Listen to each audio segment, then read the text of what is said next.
Welcome back. Welcome.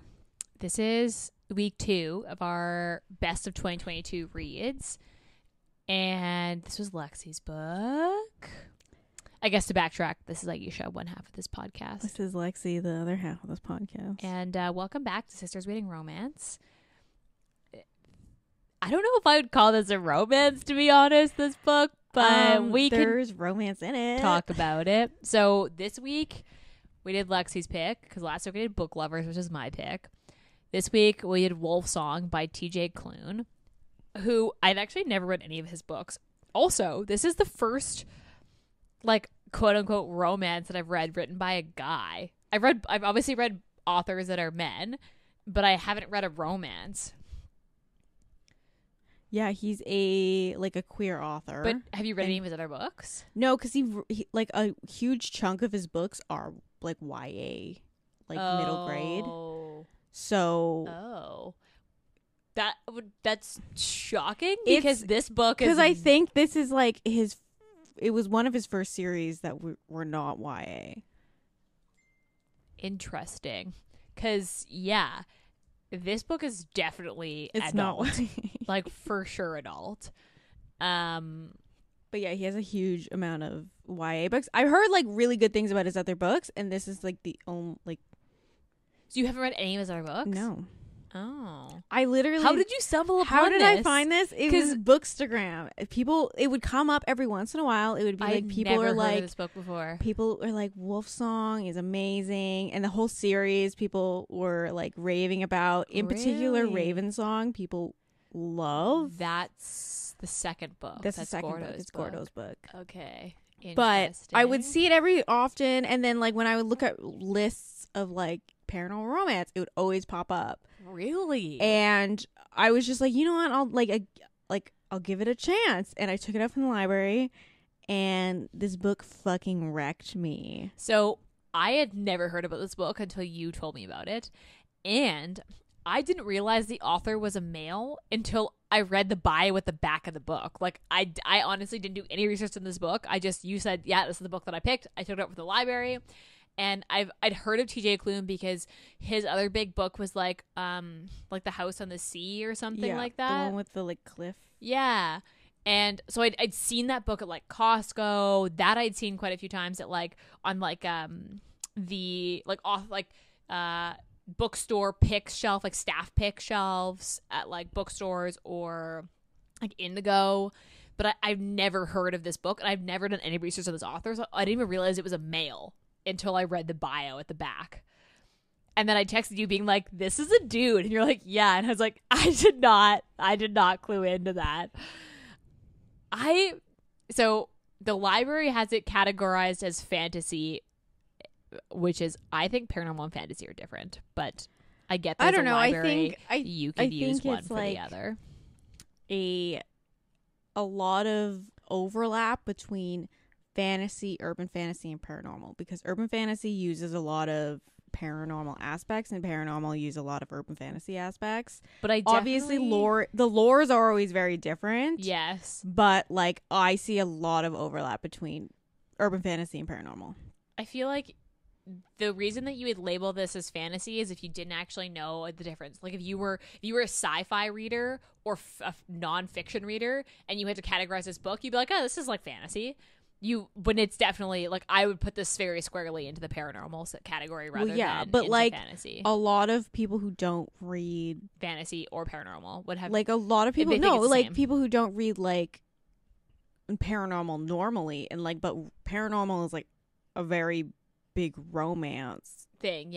Because so like I think like if you didn't read paranormal or like paranormal romances a lot, you could label this maybe like an urban fantasy.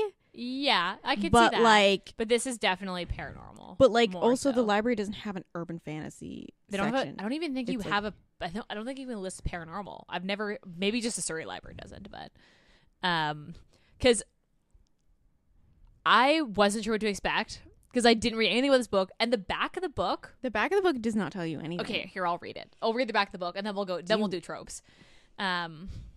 Okay, this is the back of the book. Ox was 12 and his daddy taught him a very valuable lesson. He said that Ox wasn't worth anything and people would never understand him. Then he left. Ox was 16 when he met the boy on the road, the boy who talked and talked and talked. Ox found out later that the boy hadn't spoken in almost 2 years before that day, and that boy belonged to a family who had moved into the house at the end of the lane. Ox was 17 when he found out the boy's secret, and it painted the world around him in colors of red and orange and violet, of alpha and beta and omega. Ox was 23 when murder came into town and tore a hole in his heart and his head. The boy chased after the monster with revenge in his blood-red eyes, leaving Ox behind to pick up the pieces. It's been 3 years since that fated day, and the boy is back, except now he's a man, and Ox could no longer ignore the song that howls between them. So I wasn't sure what to expect. So first of all, I also wasn't entirely sure this was like an MM romance, and I read a lot of like male, like I read a lot of gay romance. So, but I wasn't really sure what to expect, and I don't know. I still feel like I'm kind of formulating my thoughts a little because you finish the book and you're kind of like, huh. But the thing is, while you're reading it, like, you always devoured this book. You always know it's gonna be Ox and Joe. Like, so okay, but I texted you being like, "Is it Ox and Joe?" And then I was like, "I'm not telling you." So okay, but it always comes back to Joe. Let's go. Whenever we'll backtrack and start with our tropes. Let's go with and then we'll get into it. Okay, so tropes: paranormal, for sure. Fated mates, found family. Yes. And then I had like neurodivergent hero because Ox sounds like he's somewhere on the scale. Like whether he's like high functioning autism or he's got like what is it what's the other one that Eddie Chris works with?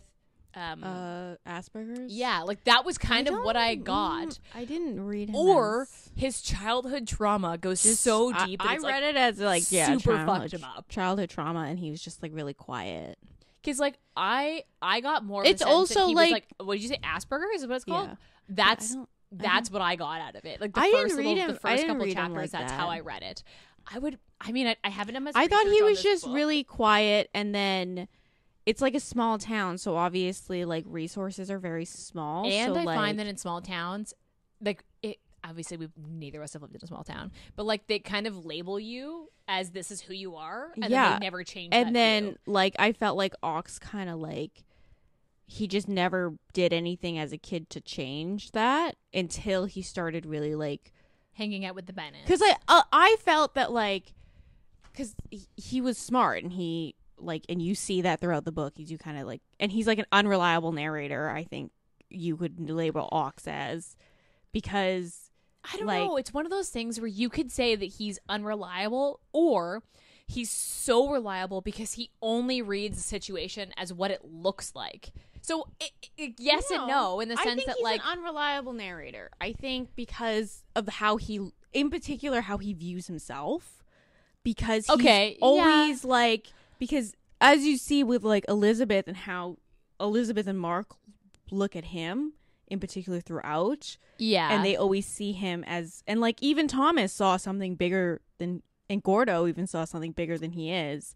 And he always was like... Okay, you're right. Like, thinking about it now... I think he's an unreliable narrator. I agree. I think that he is... Like, he just doesn't have confidence, and... This is also... He takes how, like... He takes how people negatively speak about him and takes it as like a This fact. is also like, this is a first person narrative, which I haven't read in a while. It did take me a while to get into it. Narrated very weird, because it's narrated kind of like he's telling you about the past. He's telling you the story, but you're like, kind of in it because you're in it. You start in the past. Like, you actually start like, in the past. But he narrates it kind of like how, like if he was writing you like a letter. Of like, kind this is how it happened. Yeah. Because like, he doesn't narrate it as like, I'm here in the moment. He's narrating it like, I thought this. Yeah. I heard this. Like it's all past tense. Yes. Yeah, that's true. I mean, like, the only thing that I would say, so like trigger warning wise, it's pretty gory. Like, it's pretty descriptive. It's descriptive, yeah. So like, but And then I guess the whole bad dad thing, like, because that's pretty, Yeah, there's 'cause- clearly some childhood trauma here. And it's never on page, though. It's always talked about in past Yeah. tense. Like, he Besides the fact talks that his about- dad is a piece of shit, like in the first scene. He talks about how his dad used to be his mom, and you can see the thing is I absolutely love about this book is the like Ox's growth throughout the book Is huge. because it's huge, but it's so gradual because It it's is. like it's not like because most books it's like one changing event and they like kind of like you know what I need to change this Yeah. and they kind of change their I- entire perspective where like with Ox it is such like a gradual hill that like when you get to the end of the book Yeah. you are like, oh, he's grown so fucking much. And you've seen it through like little things here and there. And you see how much he's grown.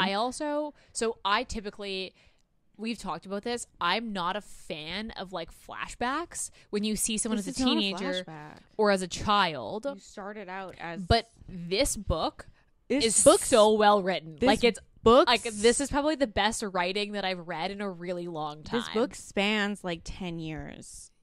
Because he meets. No, Even more because he's 12 at the beginning. but he that's doesn't only like need- first chapter. And then second chapter. he's 14 Yeah. and then he's 16. And then the book really doesn't start picking up until he's 16.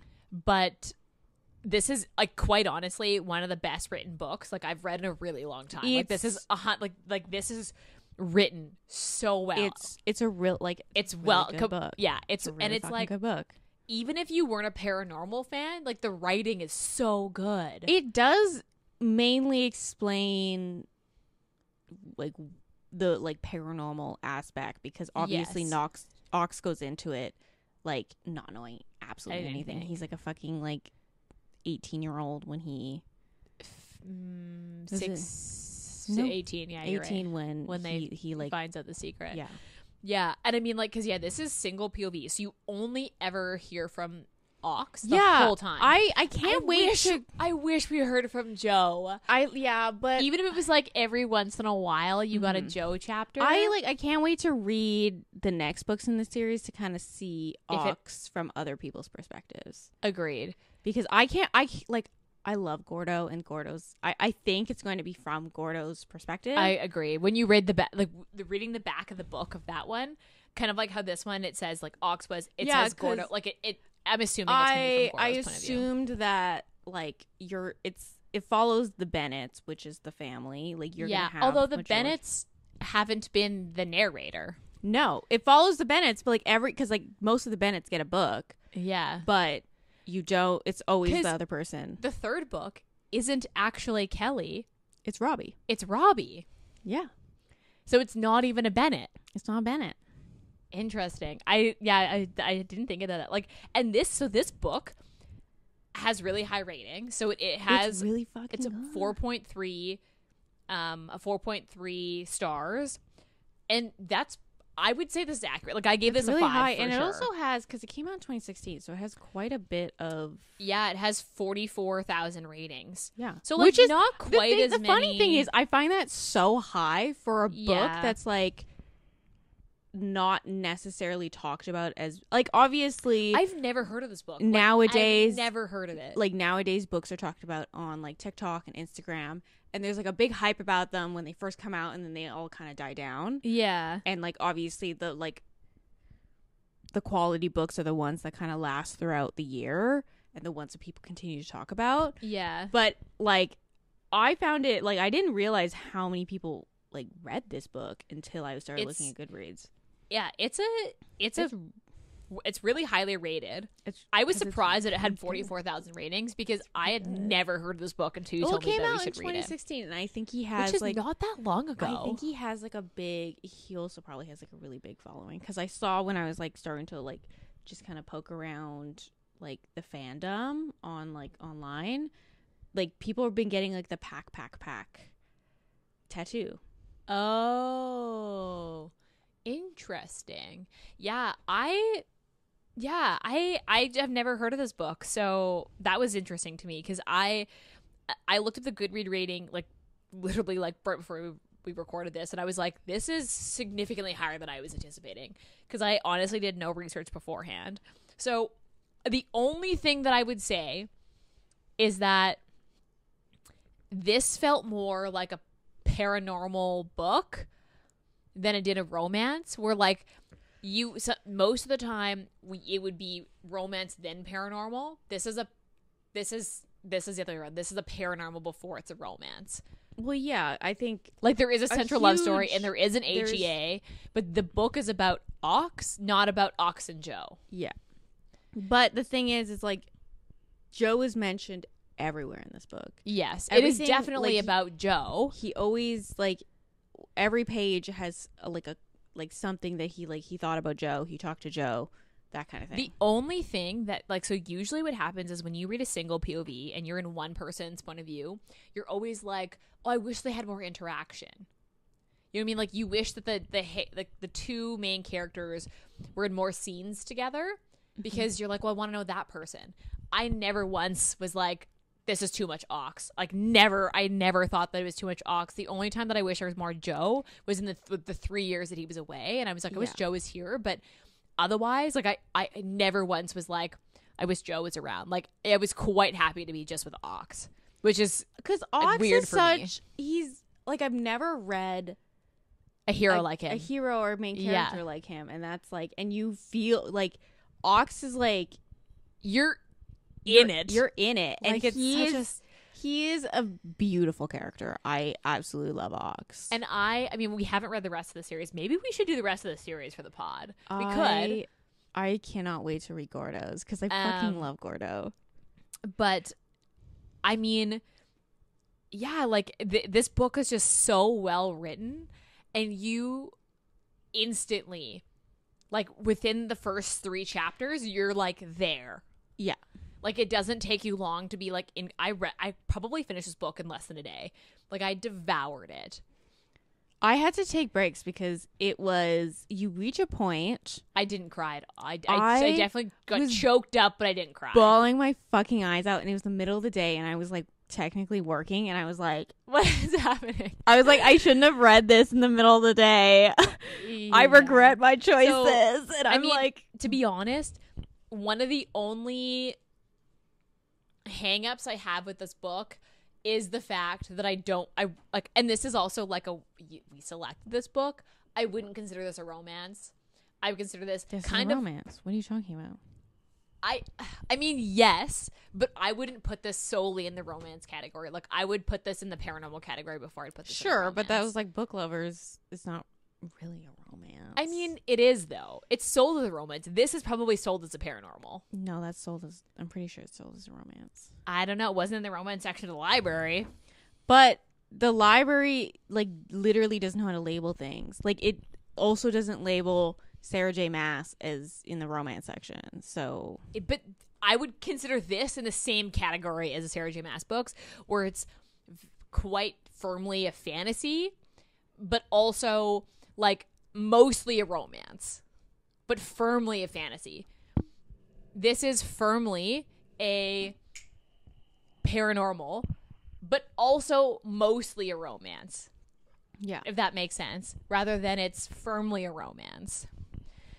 I mean, other than that, like I have zero hang-ups about this book, which is so strange because I also can't seem to wrap my head around it at the same time. Like I feel like I need to sit with it. I absolutely love this book. Like usually I'm pretty quick. It takes a really good book for me to finish a book and not instantly start another book. But I didn't, like once I finished this, I just couldn't start another book. Like I had to sit in this book for like another 24 hours before I started another book. Fucking welcome. So, because usually it's just this thing where I recommend a book and you be like, I don't know. You have mentioned this book to me before. Like I recommend books all the time, and then she'll be like, oh, I don't know, that doesn't look like something I would want to read. And then I force her to read books, and she's like, I don't know why it took me so long to read this book. I also and just I'm like don't have.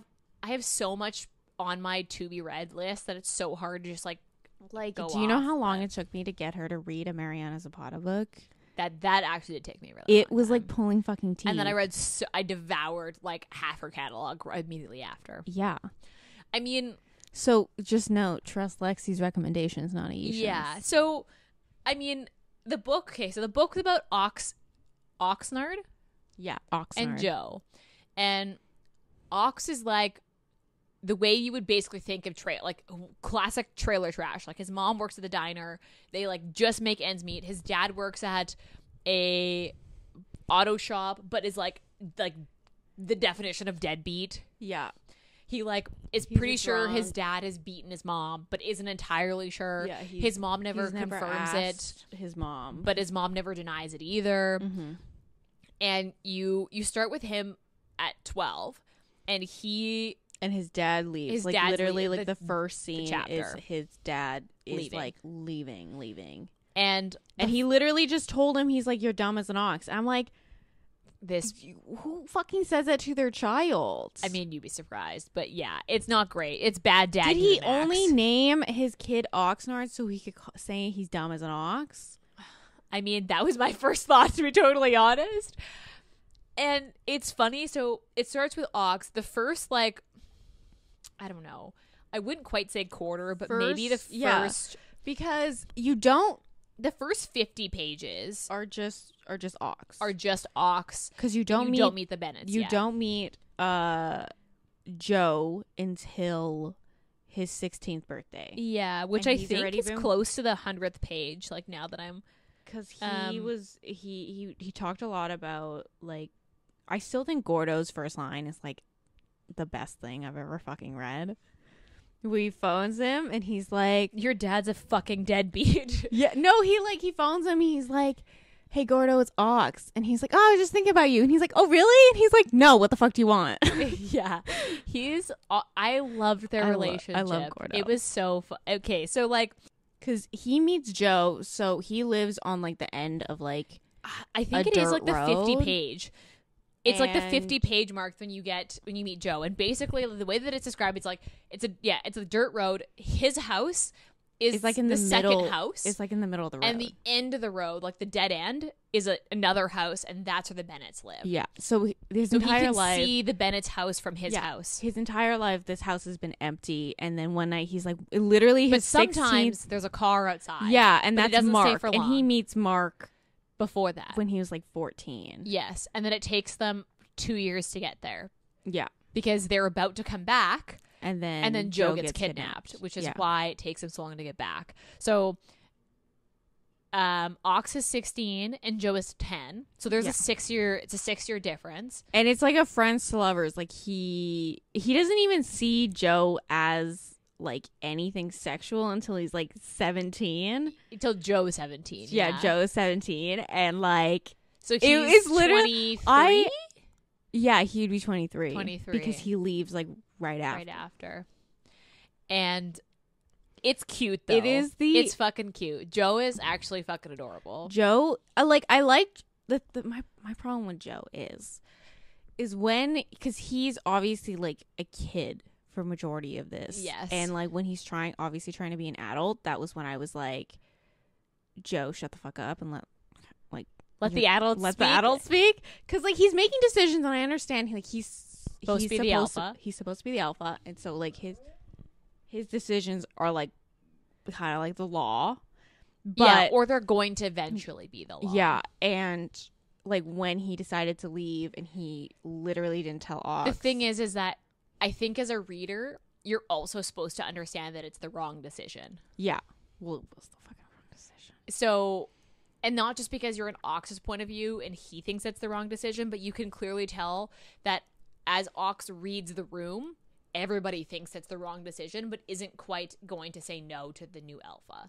So, No, they think it's the wrong decision, but they also are like, we want to do this. yeah. So like Kelly and Carter and Gordo, they're all like, yeah, this is probably not the best thing we should be doing right now, but I'm going to do it because we want to do this. So we should backtrack and like give some background. So Ox and his mom, it's just the two of them. Just the two of them. And his mom works at the diner.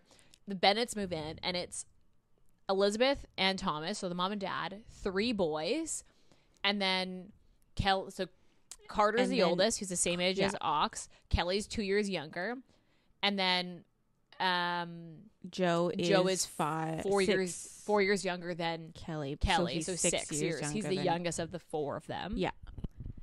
And then Mark, And who then is Mark is Thomas's brother. So yeah, like and their they used to uncle. live in this town. They moved out when Carter was 2. Yeah, so it was to deal with like some sort of political pact. Yeah, thing. it was literally like a year before Ox and his family moved to the town. Yeah, so they're werewolves. If you didn't already know, If you didn't know, it's paranormal. and they can shift into wolves whenever they want.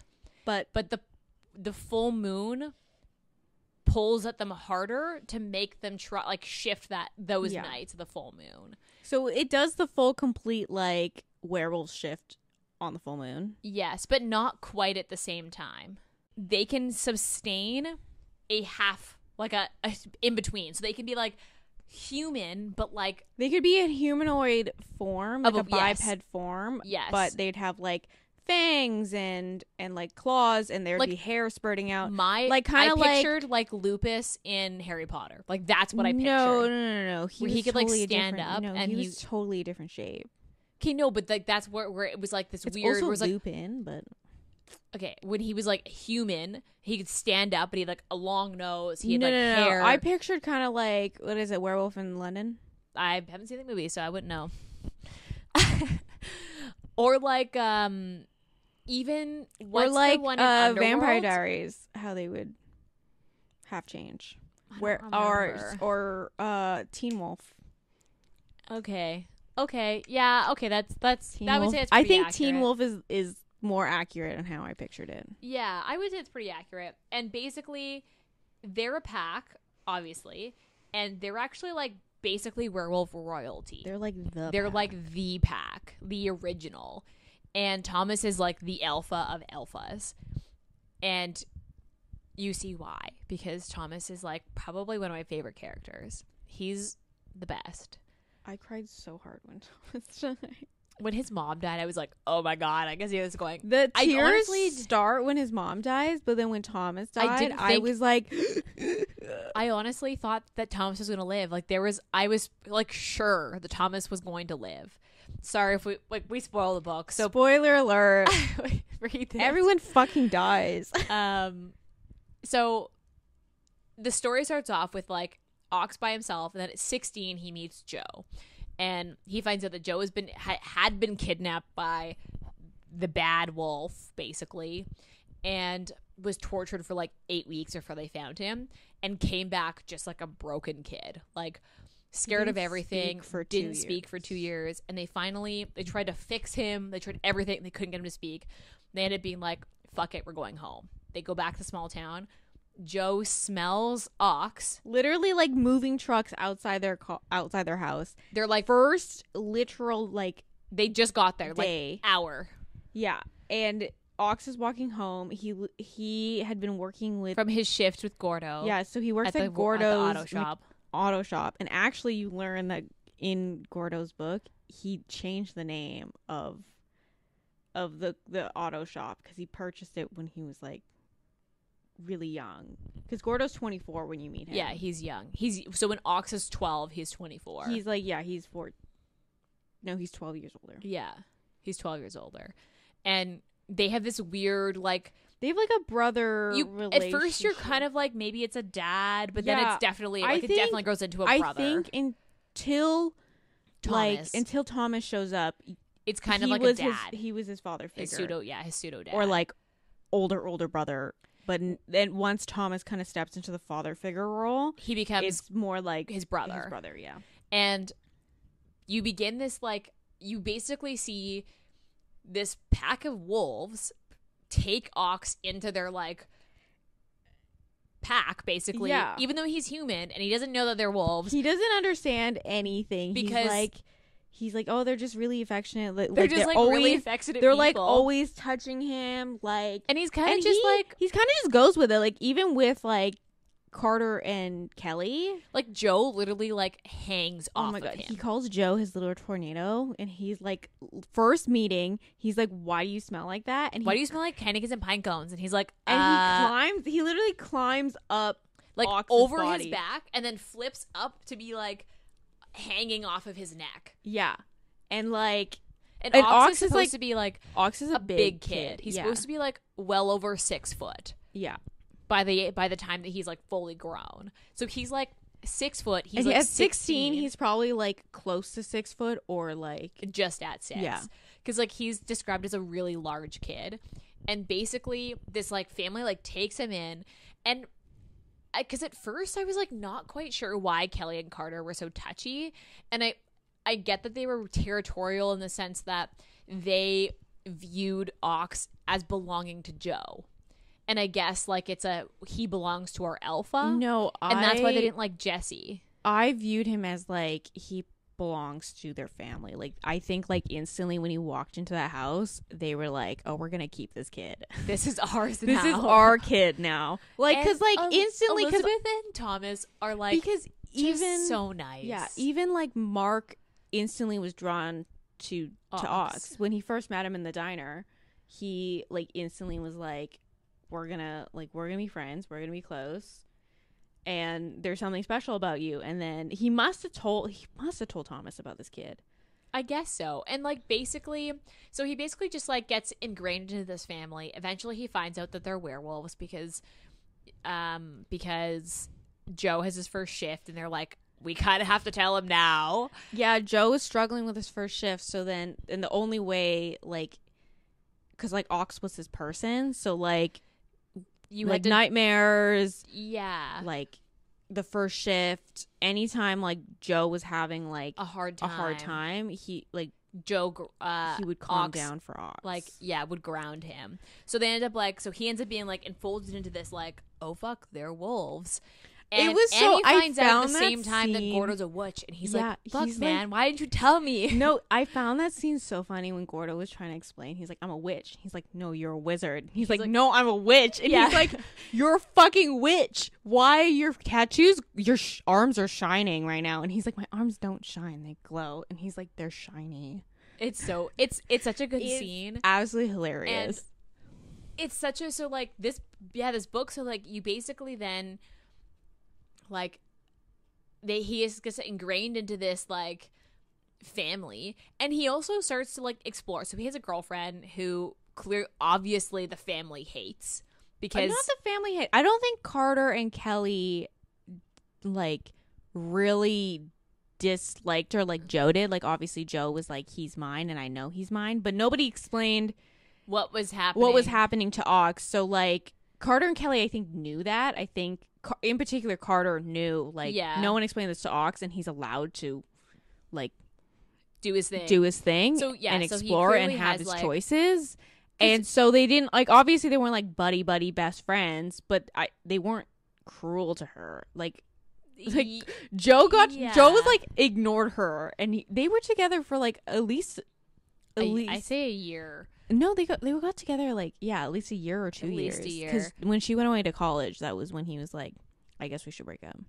Yeah, and like, because when I texted you and was like, is the romance supposed to be Joe and Ox? Was when he started dating Jesse, and I was like, I'm confused. I thought it was supposed to be Joe. And Joe was 12. I understand that now, but like I was just very confused. So then, and you basically follow Ox through this like, he obviously likes girls. He then starts to explore like, maybe I'm attracted to men, and you find out that he's bi, and then like he's also very like, it was interesting to have Carter be like, yeah, wolves are just fluid, like they just like, it's just a thing, like gender is just a thing. No, Kelly said that. Was it? I think it was Kelly, because Carter was like, good thing I'm straight, and he was like, Ox was like, okay, so Carter's straight. And then when he was talking to Kelly, he was like, yeah, Carter said he was straight, and Kelly was like, wolves are like fluid, like that's just gender doesn't mean anything, they either like you or they don't. Oh my god, but I thought it was so funny. If you look up the fan wiki for this, it has little facts about Carter in particular, and one of the facts is he popped Ox's gay cherry. But it's that's what they called it, cherry. Yeah, and then, it was like he called it because he like when that's what he called it. And Ox he was like, came that's out not to Carter, because I would say Carter and Kelly are probably his like best friends, and Carter in particular because they're the same age. Yeah, so he came out to Carter first, and then Carter was like, have you ever kissed a guy before? And he's like, no. And he's like, okay. And he just turns around, kisses him. And I was like, and then he's totally going to dangle this in front of Joe's face. Like, and then but then you get the scene where Carter goes to college and Ox goes to visit, and you get the first like the blowjob scene, and I was like, this is not what I expected to happen. And that was actually like a good scene because he was like, "Are you okay?" He's like, "Yeah." He's like, "Was it consensual?" He's like, "Yeah." He's like, "Cool." He was like, "Great, good fucking job, buddy." It was really funny. I mean, yeah, like I was not. This book just was full of surprises because you basically then like go through, you get to the point where Oxen realizes he's attracted to Joe, who's now 17. Yeah, so it was like, I thought that scene was absolutely it was fucking so hilarious. Funny. Cause and then when it Joe was like then, it was like an instant moment. It was like because Joe was walking around shirtless, like they in just like went running for, shorts. They which went are, for like, a jog. Shorts. Yeah, and so he like looks over. He actually starts seeing Joe in like a sexual light, and he did this with Jesse too, and he walks into a fucking wall. It's so funny, and the guys are like, "What's going on here?" And then Carter gets it, and he's like, he goes and he does himself with the cologne, and it's a good scene. Probably my favorite scene of the whole book is that scene. Yeah, it was so funny. And you basically then, it becomes like, then they kind of start their relationship where Joe is 17 and Ox is like, we're not going to do anything until you're legal. So like until you're 18. But Joe wants to court him. And then the courting was so funny. It was so cute. So like, but then everything goes to shit. Everything goes to shit. And the bad wolf comes back, basically kills the two most important people besides Joe, really, in Ox's life. Yes. His two parents. Yeah. They basically kill his two parents, his mom and Thomas, who's his like pseudo dad. Yeah. And Joe becomes alpha at 17, which is a lot. It's a lot. And then he decides that he's going to hunt down this bad man. Yeah. Because Richard Collins. Because he has to. And he thinks that's what Ox wants. And Ox is like, no, I'm grieving. Like, I want you to stay. I like my whole, like, the problem with that and like why, like, I know you're obviously supposed to like be mad at Joe for doing this. I think my whole like thing with my feelings towards Joe is like he didn't really consider Ox's feelings. I also think he's 17. He's 17, and that's like, and I understand, but like, and then when he comes back and he tries to grovel and he's like, I did what I did, I don't regret it, or he does somewhat regret it because Ox is fucking angry at him. I just like, I think that, and I think that normally I would be like, what did I read? I read a book recently where I was like, he did not grovel enough. Like, I would not forgive him. And I don't think the other guys groveled enough, but that was... I also think that, like, Ox understands it as Joe's choice. And the fact that he is the alpha, and it is his job to make the choice. And the reason you forgive Joe is because you also remember that he was 17. And he comes back as, like, a 20-year-old. Yeah, and you recognize the fact that he was a child who made the choice. He was a child who made a choice, but... you can still be mad at him for making the choice, and then the choices he made along the way of like cutting them off. Yeah, because they stopped speaking, and then they're worried, but then they can't go against their alpha because they literally physically like cannot not listen to him. Yeah, but then what I was surprised about was the fact that then Ox becomes alpha as human because I honestly like it did make sense for like the pack needed a leader and the land needed a leader, so it just kind of happened. But I honestly thought that when he asks Joe to turn him before Joe leaves, I thought Joe was going to say yes, and Joe says no because he can't be there to like be there for the shift. I honestly thought that he was gonna like that they would just turn him at that point. When I was reading it, I thought they were going to turn him before Thomas died. And the thing is you get a foreshadow of the fact that Ox becomes alpha because Thomas asked Ox to take over as alpha and says someone needs to be alpha right now, and you need to do it this like. And the only reason it doesn't happen is because Joe shows up. But the other thing is like I don't know if I was like as surprised as you were, because like I think Thomas saw this in Ox. I agree. I think, and Ox is this character that like draws people to him. Like, yeah, he just has like this natural ability. he has this to natural just, like, ability. At the very beginning, you're like, he's like, I don't have many friends. People just don't like me. But you see these characters like just get drawn, just to kind of him. get drawn to him. That happens with Gordo. It happens with the guys at the shop. It happens with And Jesse. It's because he's never not who he is. He's always himself. He's always authentically And he's- himself. Yeah. And he's always like, what do you need? Yeah, And I that's thought a I think huge that was thing. like a thing that like I was kind of like I was getting frustrated for Ox with everyone else in like around him, because no one was like, well, what does Ox feel about this and what does Ox want? Because it's always like, well, if it was pack you needs always have this. it's like, we need this, it was kind of meant to be, and they're always like, you have a choice, and I'm like, but he's picking everything for everybody else. It's never like, I want to do this. I feel like we should do this. But I think the point of the book is that his choice is Joe. Yeah. But And I think that by choosing Joe, he therefore must choose everything else. And I think that's the romance part of the book. But is the I fact that also he think- has to choose, like, he chooses Joe. Mhm. I also think that if Joe didn't leave, Ox would never have developed this sense of confidence and sense And of self, Agree. because he would agree. always be like, well, Joe's the alpha. Joe, like, it would always be him and Joe, and it would never be like as a pair. It would never be like Ox and then Joe.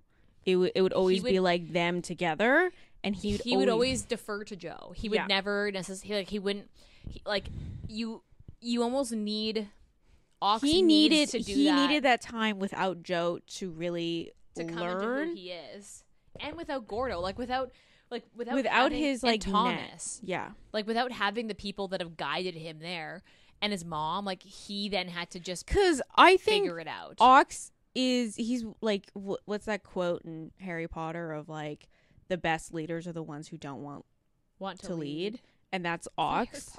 That's a Harry Potter quote. But- Yeah, that's which is why. But like he obviously is like a natural born leader, because like not only does people just get drawn to him, but like everyone kind of sees him As As a they all leader, just and that's- start deferring to him. Yeah, and that's why I'm like, Ox is obviously an unreliable narrator, because he doesn't Understand what he people doesn't see in him. understand it, and he doesn't see it in himself. Yeah. So, like, because you basically, Joe ends up leaving, and then Ox just, like, basically steps in as alpha, even though he's human, and basically puts the pack together, but at the same time creates a new pack, because Yeah, he creates himself a new pack with with the guys at the shop, so the because three he. humans, So it was. I thought that was like his first selfish His thing first- he ever did. the first decision he made as, like, I am making this call was Yeah. when he decided to tell the guys Because about Gordo. they're like, where is Gordo? Like, what What's happened to happening? Gordo? And he was like, well, Gordo's a witch. You know, have you ever heard about werewolves? And I thought that was my first, like, I saw that as his first very selfish, like, I'm making this decision for me, because he didn't want to bear the weight anymore. And the thing is like, after Thomas and his mom died, he was always worried about everyone else grieving, but I found that he never had an opportunity to grieve himself. Because, like, he was always looking after, like, Mark and Elizabeth. His grieving was the one time he went to the house and he was like, I am going to be in this house and I'm going to grieve. You can come with me, and then we're done. Like, we both need to figure out what's happening. Like, we can't keep just, like, being stuck in what was. We need to be. No, because he went before Robbie came, because he went, and that was like right before. Oh yeah, with Elizabeth. Yeah, with Elizabeth, and then he was like, "You need to shift back. Like, when we come out of this house, you are going to shift back." And then he was like able to go back into the house after Robbie basically cleaned it. Yeah, and Robbie was an interesting character, because you I kind of really I really want to see how Robbie develops, because you see him as series. kind of cocky at the beginning. When Yeah. he shows up and he's like, I'm here to do my job. And then he's really submissive. He's like, very submissive. He's like he's very insecure, because like As he's soon never as he- really had a place. a family. Like, he's never Yeah. felt at home. So he's like kind of that kind of person that was like, my entire life is my job, until he started to realize that his job wasn't really that important. But then he does get a bit of a like savior complex because he like almost like a Stockholm syndrome where he kind of just like Ox saved him, quote unquote, and gave him something he never thought he would have, and then he falls in love with Ox, even though it's like not quite. I don't think that was really like. I thought he was like. I think he was confusing the types of love. Okay, yeah, I can see that. Because like Ox gave him unconditional love, but from like a familial sense, like, yeah. not like a like, but romantic. not from romantic because Ox obviously loves Joe. And he, like, I think with Robbie, he just emotionally like was not developed until Ox and like until the pack really started giving him unconditional love. Because even like Elizabeth started like inviting her into his kitchen and like having them do like the he Sunday became dinner. Like an integral part of the pack and was like needed. And that was what like and then when Jesse came in, that was shocking to me because I was honestly not sure. I knew Jessie was going to come back. I didn't think she was just going to be. Honestly, I after thought her high and Carter school would get together. That was what I assumed was going to happen. But no, I thought she was going to get together with somebody, but I don't think it was going to be Carter or Kelly or like anyone in the Bennetts. Because like, yeah, I wasn't expecting her to be like inducted into the pack. Like I thought that they were like she was going to find out and then be like, I'm out, see ya, instead of embracing it. I think if he wanted to have her in that role, I don't think he would have made her related to Chris. That's true, because what ended up happening is that like she then becomes like she gets pulled into the pack, and then Elizabeth really like takes her in as like a daughter, and they lost their mom, and she kind of just like finds this like family that her and Chris didn't it's funny because anymore. once Joe leaves and like they kind of essentially become two packs. Yeah. Ox had always had two packs. He had the guys at the shop. Yeah. And like that, and like Jesse was technically part of that, and Gordo, and that was one pack. And like, and then and you saw that with his tethers because he was Gordo's tether, and like, he was two separate tethers. And then when Joe takes the pack, the Bennetts, and then really Ox just merges the Bennetts that are left with his other pack. And then when Joe comes back, they're like these two separate packs with two separate alphas, and they're kind of just like unsure. The thing is obviously you know that Joe and Ox are going to get together, but if it came down to it, Ox probably could have led all of them. Yeah, I think easily if something happened to Joe, or Joe decided like he couldn't be there anymore, or he couldn't be alpha, Carter, Kelly, and Gordo would have easily just jumped under Ox, and it would have been like an easy transition.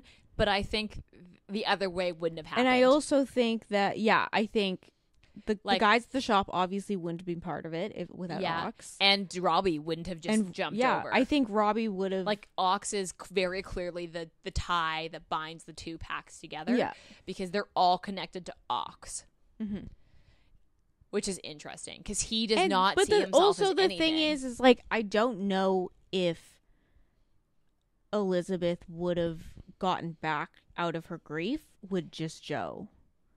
I don't think so either. I think it's because Ox is who he is. And then I love the scene when Mark's like, well, I'm your enforcer, and he's like, oh, he's like, you didn't know that? He's like, I mean, I guess now that you say that, I thought about it. He's like, now that you've said it, that makes sense, but I guess I've just never put a title on it. He's like, well yeah, but yeah, basically like your second. He's like, right, okay, sure, that makes sense, I guess.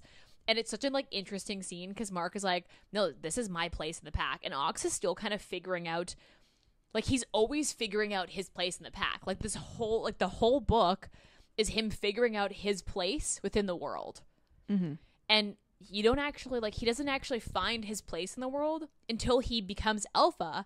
And then he has to fight for his place in the world. Like he now realizes this is where this is what my place in the world is. When he becomes alpha and he I think it's the second year. No. Yeah. The second year that he's like, is okay, when this is he's where like, okay, I'm alpha. This is my pack. It was when he was like, it was his moments that like Ox really didn't care how anyone perceived him anymore. Yeah. Because he always used to take like, oh, well, like, I'm not enough. I'm not enough. My dad said I was not enough. Everyone at school I'm said just I a was fuck not up. enough. And now that he was like, when he got to being alpha and really comfortable, like making decisions, and everyone was like, well, no one's going to understand. And he's like, I really don't give a fuck what everyone thinks. Yeah. This works for us. And like, it's on you. It sounds like a you problem. Yeah, which is really interesting. I did wish that you got like another 100 pages of Joe and Ox at the end of the book. Yeah, I really want Like, to see him what more as a wolf. And I wanted to see them as a couple. Like, because you don't actually get to see them really as a couple. Yeah, I really wanted to see the courting again. Because, like, they basically become a couple, and then Joe leaves, and then they're not an actual couple. And then when he gets back and Ox decides that... He gives him 2 weeks of groveling before he even decides that they can, like, start to talk. But they do get together... Like, really shortly before the finale. But, like, not... No. Because, like, it's basically after he accepts Joe's, like, apology. And he's like, I'm not going to be mad about this anymore. Or he's like, I'm mad, but I'm not going to let us get hung up there. I'm not like, going to blame we need to move you forward. anymore. Yeah. That was when... Because they shared a bed and they did, like, everything together. But... Except have sex. Yeah, but that was also because he didn't want to bond. Because he was like, I don't know how this is gonna end, and I don't want Joe to be ruined. Like, I don't want if something happens to me, like, Joe wouldn't make it if we were bonded. Yeah, because he's already gone through so much. Mm-hmm. So, like, because the book ends with basically, like, I honestly thought that I didn't think that Richard was gonna kill him. Like, I was like, it's over. And then, like, within 3 sentences, Ox is dying. The final fight, like, it's literally, like, 5 pages. It's actually so cool. But then at the same time, it feels so long. It feels so long. Because so much happens in that. Because, like, I honestly, I quite honestly was like, it's over. Like, he's under the bridge. He's dead. And I, like, honestly thought that he was dead. Didn't think... Like, I knew like, that... I thought that was it. I knew after the fight that, like, there's no way Ox would have gotten away from it unscathed. So I knew something was going to happen, like, once they went over the bridge, like, once he put that crowbar in, like, each of their throats, I was like, something's going to happen to Ox. Once they got off the bridge, I was like, something's going to happen to Ox because Gordo's not there anymore. Joe's trying to catch up with him. Something's gonna happen to Ox. Well, and then when Joe shows up and he's like, okay, I'm like, okay, this is it, like, happily ever after. And then nope, that's a lie. Richard literally fucking guts Ox, and then Joe has to turn him to save him, which they have talked about. Joe basically was like, I would turn you to save you, like, even if you didn't want it, because he said that he was ready to do that for the first fight. That he was like, I would have done it. If something happened to you, like, I would have just turned you, even whether it was your choice or not, because Thomas always gave him the choice. Yeah. And he turns Ox, and I guess, like, the way that I pictured this happening is, like, kind of like, you know, in Twilight, in the movie, where Edward turns Bella, and then she's just, like, laying in stasis. That's how I pictured this out. That basically they, like, turn him, they, like, pick up all of his pieces and they just, like, laid him down, and we're just like, this is just gonna happen. Guts just and they just they basically just, like, no, I definitely together. Think that, like, because they didn't he was holding him when but did it say how long had passed from that happening to Ox waking up? I don't think it couldn't have been long because everyone was still covered in blood.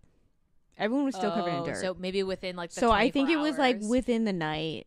Okay, because I wasn't quite sure how long that actually ended up being. Because and then of course Ox is like, because Joe, it looks exactly like his dad is a wolf, and he is pure white. No, because he's pure white. No, Thomas had some. He had black patches. paws, and Joe is pure white, and then Ox is, like, the absolute opposite. And he's like pure black. Yeah. Which I thought was, and like, he's so larger than Joe. But then as a human, he's also larger than Joe. No, they're about the same. After he comes back, they're about the same. because like Joe fills out when they're on the when road. he's away. Yeah, I just like super interesting, and like I did wish that we got like I do wish. The first thing I did after I finished the book is I read the author bio, realized it was a guy, and was like, huh. And then I went to the website looking for a bonus chapter to see if maybe there was a bonus chapter of them together. I do wish that we, like, and that's kind of why I'm excited to go into the next books, but I do know Gordo and Mark's book is probably going to start when they're kids and when, like, because Gordo joins the pack at 12. And Ox mentions that he saw Gordo and Mark together when he was a kid. When he was like 6, he was like, I've seen Gordo. Yeah, I saw Gordo with a guy before. There's pictures in when Gordo leaves, he goes to Gox goes to Gordo's desk and finds a picture of Mark and Gordo together, like as a couple when they're like 16. And I'm pretty sure what happens is that, because that's I'm excited to go through the books. I honestly don't think you're gonna not pick up right away until you get to Kelly's book. But I think that I'm interested to. I don't know. I can't wait to see how, because I think Mark and Gordo's book obviously extend past where Wolfsong ends. Yeah, because I'm pretty sure his dad comes back to haunt them. Yeah, it would have to be dealing with Gordo's dad. Yeah, with Gordo's dad. But I also but you're obviously I don't think you're gonna start right when Wolfsong ends. I don't know. I think you're gonna start when they're kids, when they're together and they leave, and then how Gordo deals with them leaving, because they left for when I read the back of the book for Ravensong, it sounds like it picks up right at the end of Wolfsong. No, I think you're gonna see them when they're kids, or you're gonna get flashbacks. Yeah, I think but I don't think just by like how this book is written, I don't think he's gonna do flashbacks. I think he's gonna start chronologically where, and then you get to see the 3 years that they're away. Yeah, you get a little bit of the overlap, because then Kelly's could pick up when he gets back, because it's about Robbie. Yeah, because it's not actually Kelly, it's Robbie's point of view. Because the last book I'm pretty sure is in Carter's point of view from when I was reading the bios. The only note that I have that we haven't touched on is the pacing in this book was so good. Like, you never felt like you were anywhere too long, which is a huge thing. It moved relatively quickly because it's funny because it spans over 10 years. It's funny because it's like it's paced so slowly, but it's also paced very quickly because it's weird. You get to like the halfway mark, and the halfway mark is really where things start to pick up. Is like that's where Thomas and his mom dies. Yeah, and like they feel like very distinct part 1, part 2s. Yeah, like part 1 ends when Thomas dies and Joe takes over. Yeah, and then part 2 is Joe, Kelly, Carter, and Gordo leaving, and then Ox becoming Alpha. Like it becomes like very two distinct, when really that only happens in the last third of the book. Yeah, but this book because is there's like so well. There's about like a quarter of this book. Quarter of this book where Joe is gone. Yeah, is a whole quarter, basically a whole quarter of this book. Yeah, it's a quarter of the last third. Yeah, I would, and like that. The thing is that like one thing that I find about like this isn't quite flashbacks, but it does kind of remind me of a book that has flashbacks. It starts to go into italic because it'll like the way the chapters are split up is like they're like paragraphs. Yeah, and they're not broken up by like. Because in one chapter you could get 3 years in some of them. Because so they'll do like a big paragraph of one scene, and then they'll sandwich in between like a flashback, and then it'll continue on back. I remember those because it would be like there would always be like shorter little paragraphs of this like book flashbacks. Was just paced so well that you never felt like you were in any time. Because this book takes place over 10 years, like you never felt like you were within one specific time for too long. Like you were exactly where you needed to be for that long. Because the 3 years that Joe's away are actually 3 separate chapters. Like they're just 3 chapters. Obviously they're long chapters, but you never feel like they're too long. I never felt the chapters were too long. Yeah. No, I don't think so either. This book is paced like phenomenally. Like it's ridiculous. A beautiful fucking book. It's a good book. I mean, so then going to like rereadability, I think I'm gonna buy this book. I did see that there's a new There's cover another for cover, Wolfsong, but it's like $30. and I don't want it. I would rather have this cover. I actually like this cover better than that cover, to be honest. I actually really like the other cover. I just like that this one would match the other books. Yeah, I know. don't think they've released the other covers. But so I would reread this for sure. Like I think now that we've talked about it, I'm like, yeah, I'm gonna buy this book and I'll probably reread this. Like this is something that I'll probably really reread good. every year or every. It's gonna emotionally. Every book I suggested for this freaking month was like bangers. like not only bangers, but like They just hit. because the books that I really, really fucking loved this year. The thing is, we wanted to obviously break up what type of books we were So we reading. didn't have like all contemporaries. Yeah, but like the books I wanted to read, like that I would like, the most amazing fucking books I read this year were like Wolfsong, Song of Achilles, We could have done Song of Achilles actually. but There's the still time. wait- I guess we could switch. the but wait is just so fucking long for that book. You would never get that in time. I guess I could have bought it at Costco for like $10. But Song of Achilles will fucking gut you. It was like one of the only books that I literally had to like put down and like sob my fucking eyes out. I didn't cry for this book though. For Wolfsong, I cried so fucking much, literally to the point my eyes were like so swollen that I was like, you can tell I've been crying. Really, I didn't. I definitely teared up during when in that like 2 or 3 like chapters where his mom dies and then when Thomas dies, but I don't actually think I like cried. I sobbed. Okay. I sobbed. Because yeah, I would definitely reread this. I would also recommend this to most people. Like I think the only reason I wouldn't recommend this Because the sex scenes are quite actually quite like they're fairly graphic. explicit. Yeah. You know what?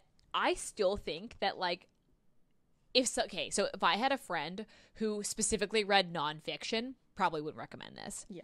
But if they read any sort of paranormal, I would probably still recommend this. Like anyone who reads paranormal or fantasy, because the writing is so good that, to be honest, even if they're not a romance reader, I'd still recommend this because the writing is so good that like it doesn't really read like a typical romance and they would still enjoy it. Like there's very select few that I would not recommend this to. It's a really good fucking book. I gave this a 5, and to be honest, I was like, maybe I'll give it a 4.5. Because Lexi's books opinions are just fucking bangers here. I don't know. I rounded up to a 5 on Goodreads. Bangers. I don't know if I don't know if I give this a 5. This is a 5. I need to sit on this. This is a 5. Obviously, you gave it a 5. Yeah, a 5. Steaminess? I don't know. I feel like I I'd give still it give like it a 3. Yeah. Because, like, scenes are obviously pretty he spread doesn't out. start thinking, like, you get, like, one scene with Jesse. Which is like, But it's very like, glossed but the thing over. is, yeah, it's very glossed over. You get the one blowy in the bathroom. Which is a more depth than More in depth, but Than it's still Jesse's glossed scene. over. But Yeah. once you, like, get to him and Joe. it's quite descriptive. And it was Yeah. good. It was, like, they're good sex scenes. There's only 2 though. 3, Yeah. if I guess if you include I the mean, last, No, 2. because the epilogue is literally just the sex scene just of the them sex scene of them becoming mates. Yeah. Did Ox claim? No, Joe Joe claimed Ox, but did Ox claim Joe? not in the epilogue. I'm assuming that will probably be something that happens that we might just hear about in past tense in other books potentially, but I would assume that that's what it would be. But yeah, I don't know. This book was good. I would recommend this. It's just so well written that I did recommend this to you. okay, I feel like you just shat on my books on purpose. Like you purposely shit on mine because you're like, I You want mine like to a be bangers. specific type of book, Ayesha. I do. You know what? There's nothing wrong And with knowing it's what just I like. copy paste in most of the books. That's not true. I have read some pretty out there romances. Yeah, but not ones that you're like 5 stars. You need to read this. No, that's not true. When I started reading dark romance, I was like, I don't know if I'm gonna rabbit hole that like not sure I'm gonna go down. You And then haven't it just gone down happened. my rabbit hole of dark romance when I was like, you should read this. You should read this. I haven't been in a dark romance mood, which is why I haven't read any dark romances recently. I've been in a very contemporary mood, but I'm like starting to lean into paranormal, so I'm probably gonna go into like this massive paranormal reading binge. Okay, any last words on this book? It's a really good book. Honestly, I wouldn't even take it. I would just purchase this to read. Like if you haven't read this book, it's good enough to just honestly purchase. You can get it. I think most libraries have the first book. Yeah. They don't really, like, I know the Vancouver library doesn't have the second, third, or fourth, but I do know the Surrey library has the all rest four. of them. Yeah, it's got all four. So I'm sure you can find the first book. The series is finished, right? Yeah. There's Okay, only 4 good. books. I hate when you start reading a series, you realize it's unfinished, and you're like, no. That's why I haven't started the Sarah J. Maas because there's Wolfsong, Song. Raven Song, Heart Song, and Brother Song. Yeah. Interesting titles. I get the Wolfsong in this, so I'm curious to see what it ends up with the other ones. But yeah, I would. Raven Song is because Yeah. Gordo's tattoos. tattoo. But yeah, I would honestly straight up just buy this book. But before you probably find the first book at the library. Yes. I don't have any final last words. I think that I said all the things I needed to say about this book. Buy it, read it. I think this is maybe the best book that we've written so far. Lexi's picking bangers. Like I think that this is, of the books that we've done for this podcast, that we've read specifically for this podcast, I think this is the best book that we've read so far for the pod. Bangers. Lexi picks bangers. So definitely read it. Next week is one of my picks, which is like, honestly, this is a hard book to follow. So we'll see how that goes. I honestly like my other book. I don't think you're gonna like it as much as this one. I mean, this is a hard book to follow, to be honest. I don't know if you're gonna like the other book I pick in general. I mean, this is also a hard book to follow. So to be fair, like that's also to keep in mind. But next week is book 3. It's my pick. So stay tuned, because apparently recently I've had some misses. Although Lovelight Farms is my pick. Was it? It was definitely my pick for sure. So you can't take that one. Window Shopping, I'll admit, was yours. Mutual pick. Mistletoe Motive was also my pick. I picked the only miss that I've had recently. No, I suggested Mistletoe Motive. I was like, there's a book about a bookstore around Christmas. It's like a novella. We need to read it for our Christmas books. And you were like, yeah. And then you saw it and you're like, we should read this. And I was like, I fucking suggested this. I will admit that I've had 2 misses, and it's Scream for Us and then the Bossy Christmas was a miss. I will admit that. But this is definitely probably the best book that we've read so far. You're welcome. You're welcome. Stay tuned for next week. Stay tuned for next week. It's my pick. It'll be hopefully a good one. That's all for now. Bye.